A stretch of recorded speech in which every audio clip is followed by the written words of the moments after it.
Saying he was mad would be an understatement. Minato was furious at himself. How had a shinobi managed to elude his senses? He had thought he was keeping track of everything, but still he had missed an enemy, and Obito had paid the price. Minato didn't understand medical jutsus like Rin, but he was sure that it would be impossible for Obito to heal before the Chunin exams. Naruto had said something about permanent damage, but Minato refused to dwell on that. It was hard enough knowing that he had allowed someone to get close enough to his team to hurt them. And what had he been doing while Obito was attacked? Sleeping. Sighing, Minato looked back at his somber team. He had volunteered for the night shift because he knew he wasn't getting any sleep that night. How could he when he would constantly be worrying about his students? While he was supposed to be their teacher and them his students, he had started to view them as family. And the thought of someone hurting his family made his blood boil. Forcing himself to calm down, Minato thought back to Obito's account of the attack. Obito said he saw a shape, but didn't see the person's face or their Hittite. Their enemy could be anyone from any of the hidden villages. And since they only used a kunai, they didn't even know what his elemental affinity was. What they did know was that he was a master at stealth. He had trailed them for miles, maybe since they left Konoha, and none of them had picked up a trace. This shinobi was a professional. What enemies did their client have that a professional shinobi would be sent after him? And why hadn't the shinobi attacked Keiji? He had caught all of them off guard, so why didn't he finish the job?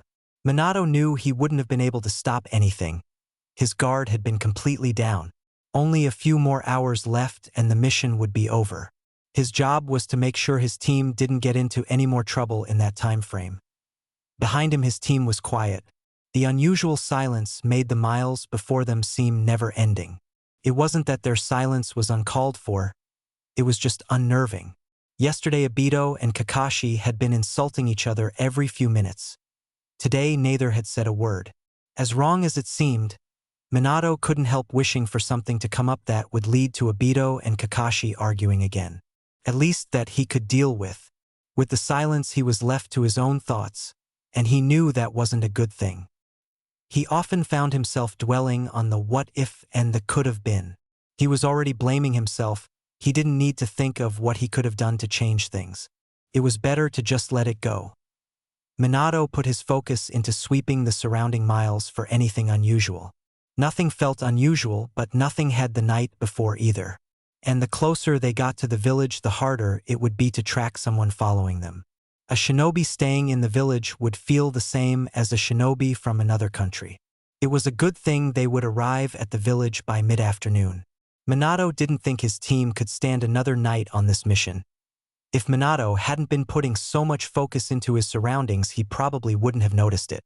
He sensed Naruto stiffen behind him. Glancing over his shoulder, he saw that Naruto's eyes were alert and looking around. Had he sensed something Minato hadn't? Holding up his right hand, Minato stopped his team from advancing. Looking straight into Naruto's eyes, Minato knew. Somehow the kid had picked up something he was missing. The slightest trembling of the earth was the only warning Minato had before a fist with metal blades attaching was coming toward him. Instinct propelled him backward. The shinobi didn't wait a second before coming at him again, this time with a well-aimed roundhouse. Minato twisted to the right, drawing a kunai. Squatting and thrusting the kunai upwards, Minato aimed for the man's chest. The shinobi blocked the attack with the blades attached to his fists. Minato took the chance to look at the Hittite the man wore. IWA. The IWA shinobi used his grip on Minato's kunai to pull Minato forward into his knee. Grunting from the pain, Minato used the contact to weave the seals necessary to put a marking on the shinobi. Minato used his hand to grip the back of the shinobi's knees and then put his weight onto the shinobi. They both tumbled to the ground, Minato on top. He reached into his pouch to draw another kunai. Looks like I didn't need to mark him after all. Despite looking for the assassins all morning, it had surprised Naruto when they suddenly attacked. In a matter of seconds he had sensed them and then they attacked. It appeared they had been following them underground. That would make sense of the fact that neither he nor Minato had been able to find a trace of them in their search the previous night. It also meant they had probably been within yards of them the entire trip. He and Rin were currently engaged in a battle with one of the three assassins. Minato was fighting another and Kakashi and Obito were with the remaining. Naruto wasn't worried about Minato, but Kakashi and Obito. Right now Obito was in no condition to fight, which left Kakashi to take on one of the assassins on his own. A shuriken thrown by his left ear brought Naruto's attention to the current fight. They had started with taijutsu, but the shinobi had distanced himself when he realized Naruto would have the upper hand there. Rin threw a shuriken toward the IWA shinobi, but he dodged easily. These guys were on the same level as Umbu, meaning Rin didn't have a chance against them. Behind Rin was Keiji, who looked like mighty confident for a man whose hired guard was under attack. "Rin, you take Keiji-san and hide. I'll fight him." Rin didn't waste time arguing. He knew that she must be thinking he was crazy. A genin versus an IWA assassin? He was grateful that she remained quiet on the matter and did as he said. Engaging in close contact once again in an attempt to give Rin a chance to escape, Naruto allowed himself to get a scrape along his arm. It was worth it when he jabbed his own kunai into the shinobi's stomach. Distancing himself again, Naruto waited to see what the shinobi's next move was. The shinobi weaved a hand sign and disappeared. Not taking the time to wonder where he was, Naruto went to join Kakashi in his fight. Kakashi already had several cuts and bruises, but nothing that would last. Naruto hurried as fast as he could, but he wasn't fast enough to stop the shuriken that hit Kakashi in the shoulder. A second shuriken hit Kakashi's hand. Naruto saw as he collapsed to the ground in pain. The shinobis must have been out of shuriken because instead of throwing another weapon, he started forming hand seals. Seeing the tiger seal most common in fire jutsus, Naruto started weaving the signs for the water wall he had been working on with Minato. Giving the assassin had a head start in his seals, Naruto allowed himself to use his full speed on his own. Finishing a step ahead, Naruto's wall sprung up just in time to block the oncoming assault. Pain flared up his right arm. Not now. Losing control of the jutsu, Naruto turned his head as some of the remaining flames came toward him. He felt the heat for a second before he found himself sopping wet. Looking up, he watched as Minato's water jutsu hit the shinobi. Knowing Minato had control of the fight, he turned to Kakashi. Obito had already pulled the shuriken out of Kakashi's hand and shoulder and was using both hands to put pressure on the wounds. Naruto crawled over to help, ignoring the sharp pain that remained in his arm. Sitting next to Kakashi, took over putting pressure on Kakashi's shoulder. Out the corner of his eye, Naruto saw Minato was finished with the shinobi and was looking for Rin and Keiji. Minato formed a sign and disappeared. He had probably marked his students after Obito was attacked. It took a few minutes for them to get back, but Rin was at Kakashi's side as soon as possible. After looking over the wounds, she spoke. "The wounds are shallow, but there was poison on the blades. It's actually a good thing that Kakashi bled for a few seconds before you guys started putting pressure on the wound. The poison has pretty much cleared itself out of his body." Rin wrapped his hand and shoulder. "Did anyone else get cut with one of their blades?" Minato and Obito shook their heads. Obito helped Kakashi to his feet and the two plus Minato went to where Keiji stood several yards away. Naruto looked at his own arm. The cut was almost healed and he was sure the Kyuubi could handle the bit of poison. Rin must have noticed him looking at his arm. "Roll up your sleeve." His first instinct was to refuse, afraid she would find more than just a cut along his arm. But if he refused, he would appear even more suspicious. Rolling up his sleeve, he reasoned that all she was looking for were hints of poison. She wouldn't be looking at his chakra points, just his bloodstream. Since Rin started healing the cut without reopening the wound, Naruto figured she hadn't found traces of poison and would be done soon. It was Rin's sudden frown that alerted him that she had examined his chakra points. Resisting the urge to pull his arm away, he tried to act normal, like he didn't think anything was wrong. Rin examined more along his arm before finally releasing him. She stared at him for a second before speaking. "Did you know that the chakra circulatory system in your arm is damaged?" Naruto decided playing dumb would be the best way to get out of an explanation. He shook his head. Rin looked at him with unbelief. The damage is so bad that I can't believe you are able to control chakra at all. You don't have any idea what could have caused this damage. Again, Naruto shook his head. Rin sighed. If you had an affinity for any other element, this would be slightly less troublesome. Using water element is all about having the water flow, which uses more of the chakra control in your hands than any of the other elements. That would be why it hadn't bothered him much until now. He had only started learning water jutsus in the past few months, and the jutsu he had just used was the only water jutsu he could actually do. The damage was probably responsible for his loss of control back in his own time as well. He knew as soon as he was injured that the damage was bad, but he also knew there was nothing that could be done about it. He hadn't even bothered mentioning it to Tsunade. All she would do was worry, and there was no point in that. Rin continued to stare at him, probably doubting his claim that he didn't know the source of his injury. He shrugged and walked past her. We need to finish the mission. As the two of them joined the rest of Team Minato, Naruto spoke to Minato. The one I was fighting before got away, but he was injured. I don't see him being a threat anymore. My kunai went into one of his lung, so he won't make it long. Minato nodded, then turned to address the entire team. We should be at the village in about an hour. Keep your guard up at all times. Before any of them could agree, Keiji spoke up. The team sent after me is dead, so I will be safe for the rest of my journey. There is no need for you to travel with me any further. They stared at Keiji. He had hired them to escort him to his village when there was seemingly no threat, and then after it was revealed that there was a threat, he released them? Minato challenged Keiji's statement. We were hired to protect you until you reached the village. You don't know if another group was sent after you, so it would be best if we finished the mission we were assigned. I am almost at my village.